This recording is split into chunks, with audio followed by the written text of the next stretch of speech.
Close 3 years after skipping the portable gaming scene altogether for Monster Hunter World, the long-running franchise makes its comeback with a veritable monster parade on the Nintendo Switch with Monster Hunter Rise.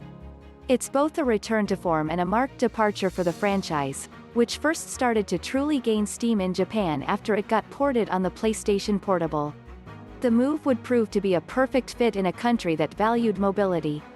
And while the series typically has its roots on home consoles, there's something about a Monster Hunter game being on a portable gaming system that just feels right. At the same time, Monster Hunter Rise represents a significant thematic and technical change for the franchise thanks to a story based heavily on Japanese lore, new mechanics and a horde mode that makes the game feel quite unique compared to past titles. The fact that Capcom managed to squeeze out this much performance out of the Switch is also quite surprising and certainly bodes well for future iterations of the series on portables. If you can say one thing about Monster Hunter Rise, it's that the Switch exclusive is definitely a modern Monster Hunter game, complete with all the benefits and trappings that it entails. The Black Parade you start out this time around in Kamura Village, a serene-looking settlement that has an unmistakably Japanese vibe to its design. While Yukumo Village in Monster Hunter Portable 3rd had a similar feel to it, Kamura takes the Japanese theme even further, not just with the design of the village and its people but its story as well.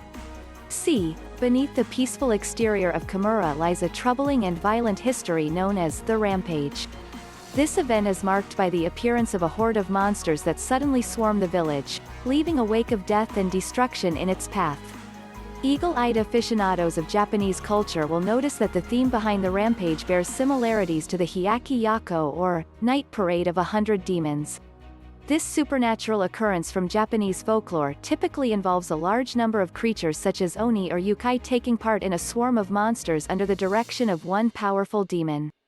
The Rampage adds a new twist to the gameplay that can be quite fun, especially in a group.